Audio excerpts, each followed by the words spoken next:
Alright, I'm gonna get this started. The White Ship by H.P. Lovecraft. I am Basil Elton.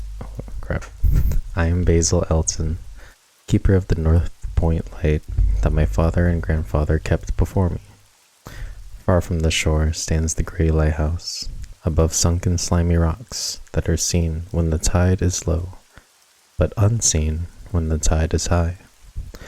Past that beacon for a century have swept the majestic barks of the seven seas. In the days of my grandfather, there were many. In the days of my father, not so many. And now, there are so few that I sometimes feel strangely alone, as though I were the last man on our planet. From far shores came those white-sailed argosies of old. From far eastern shores, where warm suns shine and sweet odors linger about strange gardens and gay temples. The old captains of the sea came often to my grandfather and told him of these things, which in turn he told to my father, and my father told to me in the long autumn evenings when the wind howled eerily from the east. And I have read more of these things, and of many things besides, in the books men gave me when I was young and filled with wonder. But more wonderful than the lore of old men and the lore of books is the secret lore of ocean. Blue, green, gray, white, or black, smooth, ruffled, or mountainous, that ocean is not silent. All my days have I watched it and listened to it, and I know it well. At first, it told to me only the plain little tales of calm beaches and near ports. But with the years, it grew more friendly and spoke of other things, of things more strange and more distant in space and in time. Sometimes at twilight, the gray vapors of the horizon have parted to grant me glimpses of the ways beyond, and sometimes at night, the deep waters of the sea have grown clear and phosphorescent. That's a word. Phosphorescent. To grant me glimpses of the ways beneath, and these glimpses have been as often of the ways that were and the ways that might be, as of the ways that are. For ocean is more ancient than the mountains, and freighted with the memories and the time and the dreams of time.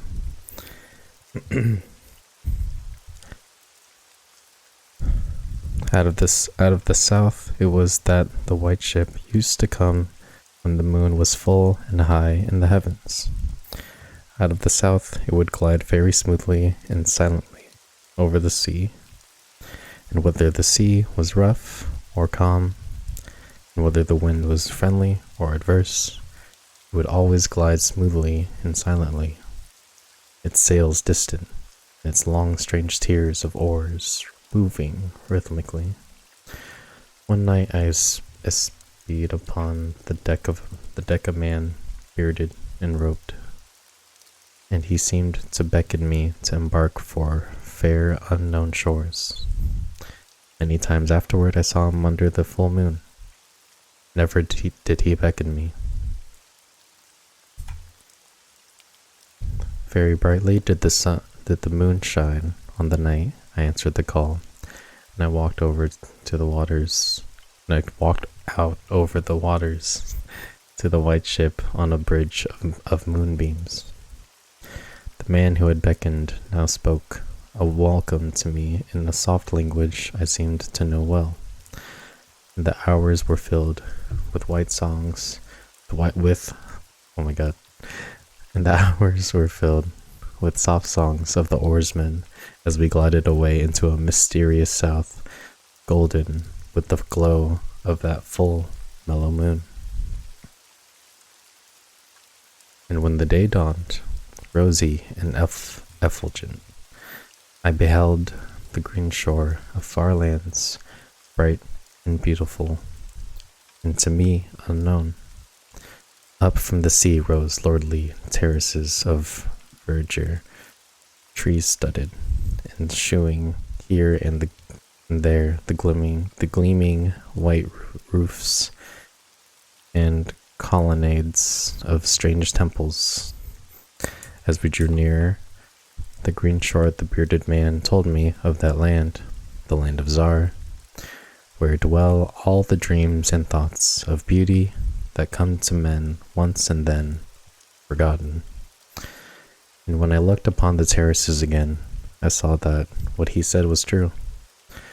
For among the sights before me were many things I had once seen through the mists beyond the horizon and in the phosphorescent depths of ocean. There too were forms and fantasies more splendid than any I had ever known. The visions of young poets who died in wants before the world could learn of what they had seen and dreamed, but we did not set foot upon the sloping meadows of Zar, where it is told that he who treads them may never more return to his native shore.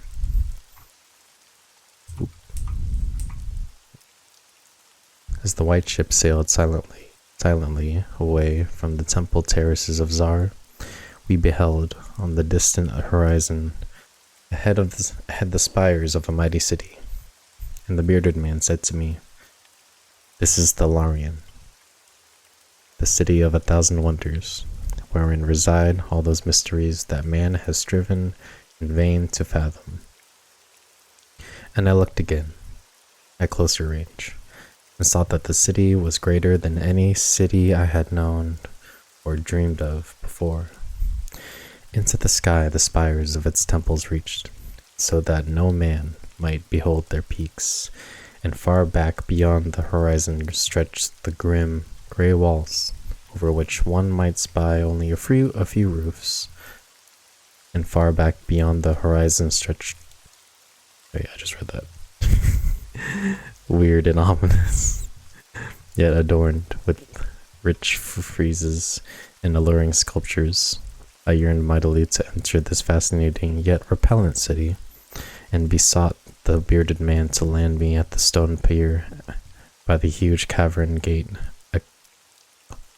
Acariel. But he gently denied my wish, saying, "Into Thalarian, the city of 1,000 wonders. Many have passed, but none have returned. Therein walk only demons and mad things that are no longer men, and the streets are white with the unburied bones of those who have looked upon the Eidolon Lathi that reigns over the city." So the white ship sailed on past the walls of Thalarian, and followed for many days a southward flying bird, whose glossy plumage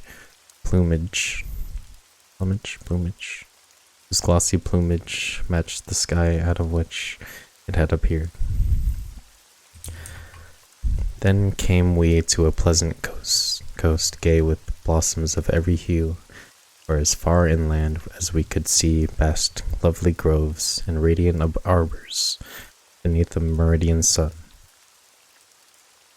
From bowers beyond our view came bursts of song, snatches of lyric harmony, interspersed with faint laughter so delicious that I urged the rowers onward in my eagerness to reach the scene.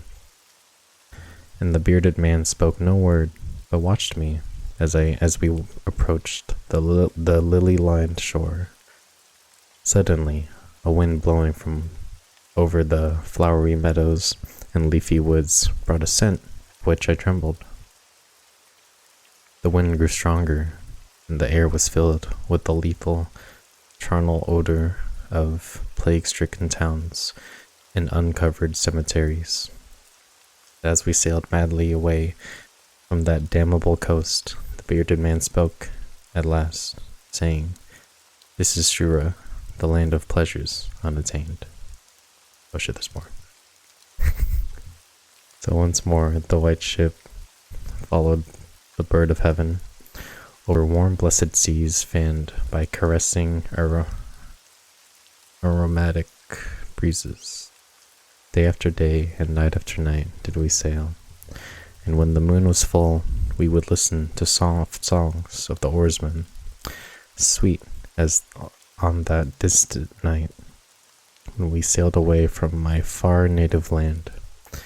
And it was by moonlight that we anchored at last in the harbor of Sonanail, which is guarded by twin headlands of crystal that rise from the sea and meet in a resplendent arc. This is the land of fancy, and we walked to the verdant shore upon a golden bridge of moonbeams. In the land of Sonanail, there is neither time nor space, neither suffering nor death, and there I dwelt for many eons. Green are the groves and pastures, bright and fragrant the flowers, blue and musical the streams, clear and cool the fountains, and stately and gorgeous the temples, castles, and cities of Sonanail. Of that land there is no bound, for beyond each vista of beauty rises another more beautiful. Over the countryside and amidst the splendor of cities rove at will the happy folk, of whom all are gifted with unmarred grace and unalloyed happiness. For the eons that I dwelt there, I wandered blissfully through gardens, where quaint pagodas peep from pleasing clumps of bushes, and where the white walks are bordered with delicate blossoms. I climbed gentle hills from whose summits I could see entrancing panoramas of loveliness, with steepled towns nestling in verdant valleys, and with the golden domes of gigantic cities glittering on the infinitely distant horizon. And I viewed by moonlight the sparkling sea, the crystal headlands, and the placid harbor wherein lay anchored the white ship. It was against the full moon one night, in the immemorial year of Tharp, that I outlined the beckoning form of the celestial bird, and felt the first stirrings of unrest. Then I spoke with the bearded man, and told him of my new yearnings to depart for remote Cathuria, which no man hath seen, but which all believe to lie beyond the basalt pillars of the west. It is the land of hope, and in it shine the perfect ideals of all that we know elsewhere, or at least so men relate. But the bearded man said to me, "Beware of those perilous seas, wherein men say Cathuria lies. In Sonanail there is no pain nor death, but who can tell what lies beyond the basalt pillars of the west?"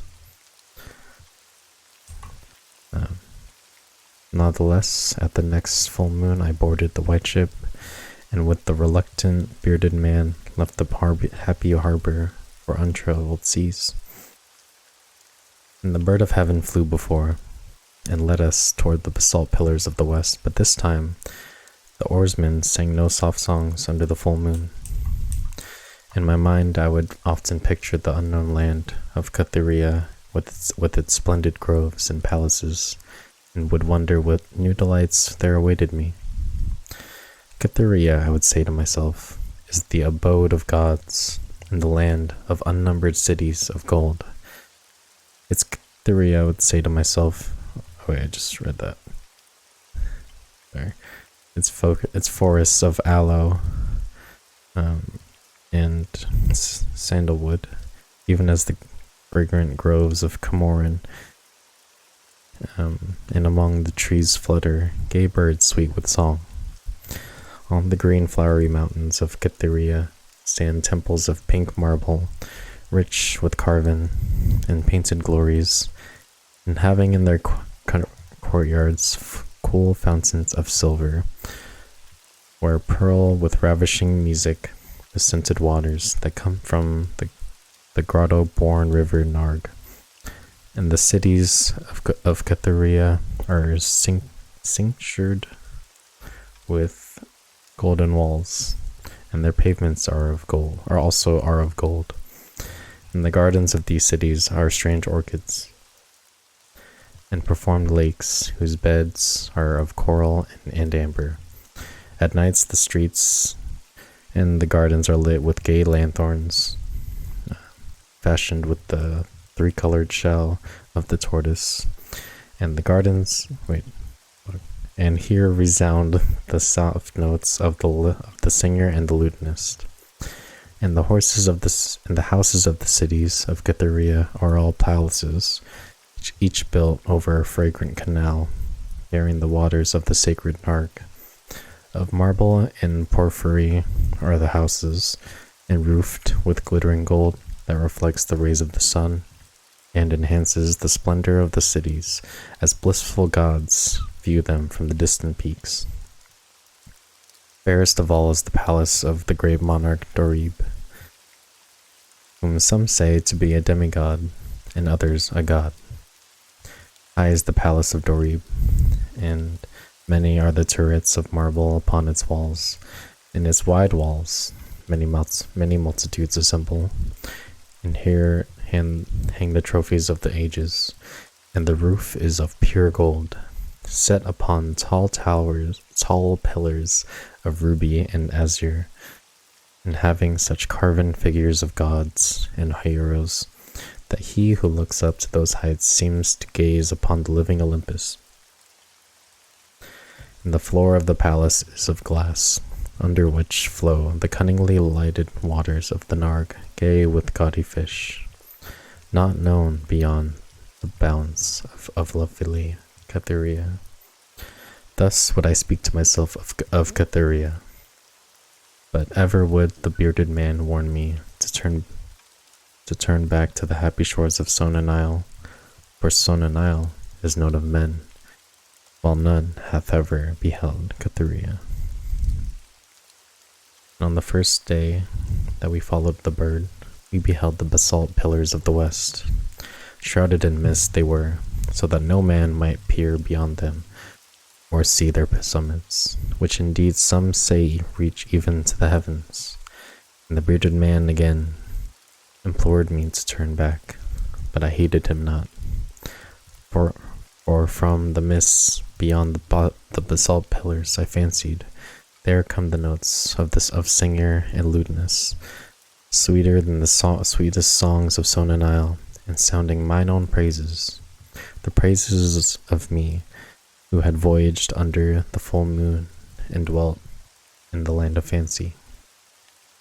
So to the sound of melody that the white ship sailed into the mist, betwixt the basalt pillars of the west, and when the music ceased and the mist lifted, we beheld not the land of Cytherea, but a swift rushing, resistless sea, over which our helpless bark was borne towards some unknown goal. Soon to our ears came the distant thunder of falling waters, and to our eyes appeared on the horizon ahead the titanic spray of a monstrous cataract, wherein the oceans of the world drop down to abysmal nothingness. There we go. Oh. Then did the bearded man say to me with tears on his cheek, "We have rejected the beautiful land of Sonanile, which we may never behold again. The gods are greater than men, and they have conquered." And I closed my eyes before the crash that I knew would come, shutting out the sight of the celestial bird which flapped its mocking blue wings over the brink of the torrent. Out of that crash came darkness, and I heard the shrieking of men and of things which were not men. From the east, tempestuous winds arose and chilled me as I crouched on the slab of damp stone which had risen beneath my feet. Then I heard another crash. I opened my eyes and beheld myself upon the platform of that lighthouse from whence I had sailed from so many eons ago. In the darkness below there loomed the vast blurred outlines of a vessel breaking up on the cruel rocks. And as I glanced out over the waste, I saw that the light had failed for the first time since my grandfather had assumed its care. And in the later watches of the night, when I went within the tower, I saw on the wall a calendar which still remained as when I had left it at the hour I sailed away.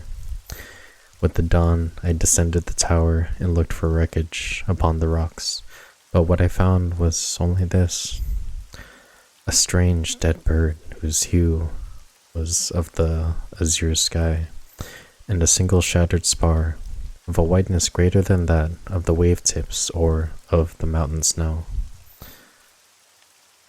And therefore the oceans told me its secrets no more, and though many times since has the moon shone in full and high in the heavens, the white ship from the south came never again.